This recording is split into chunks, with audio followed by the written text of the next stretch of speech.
Good morning, my dear students. Nah, anak-anakku, pada pagi hari ini kita memulai pelajaran bahasa Inggris kita dengan membuat tanda salib. In the name of the Father, and of the Son, and of the Holy Spirit. Amen. Good morning, children. How are you today? I hope you all are very fine. So do I. Pagi ini kita belajar tentang what grade are you in. Tujuan kita belajar what grade are you in adalah agar kalian dapat mengenal bilangan-bilangan kardinal atau cardinal numbers dan bilangan-bilangan biasa atau ordinal numbers, dan memakainya dalam kalimat secara tepat.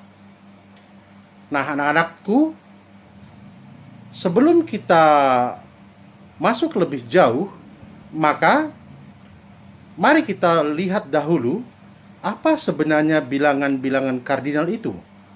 Bilangan-bilangan kardinal seperti yang kalian kenal, 1, 2, 3, 4, 5, 6, 7, 8, 9, 10, and so on, dan selanjutnya. Sementara bilangan-bilangan ordinal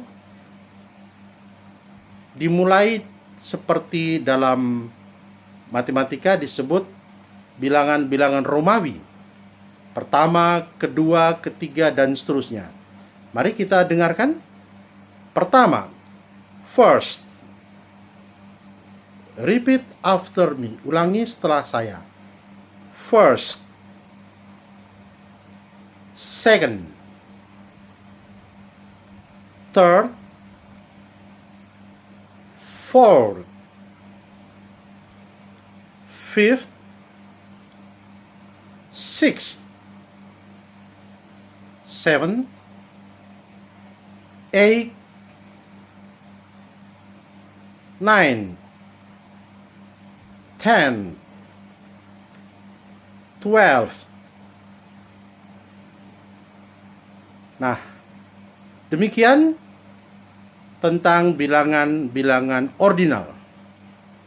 Nah, anak-anakku, jika kita sudah bisa membedakan mana bilangan kardinal dan mana bilangan ordinal, maka tiba saatnya kita masuk dalam kalimat. Pertanyaan, what grade are you in? Kamu kelas berapa? Maka jawabannya adalah I am in the 5th grade. Saya ada di kelas 5. Jadi yang kita gunakan di sini adalah bilangan ordinal. Where do you study?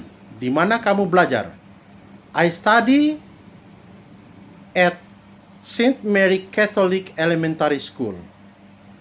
Saya belajar di SDK Santa Maria. And what grade are you in?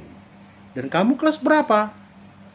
I am in the 6th grade. Saya ada di kelas 6. How many students are there in your class? Berapa banyak murid yang ada di kelasmu? There are 30 students. 30 students. Ketika kita menggunakan 30 students, kita memakai bilangan kardinal. 30 murid. Ada 30 murid. Sementara ketika kita berkata I am in the 5th grade, saya ada di kelas 5. Maka 5th grade itu menggunakan bilangan ordinal. Nah, bukan hanya bertanya tentang kamu dengan jawaban saya, kita juga dapat merangkai dengan pertanyaan, what grade Marbun in?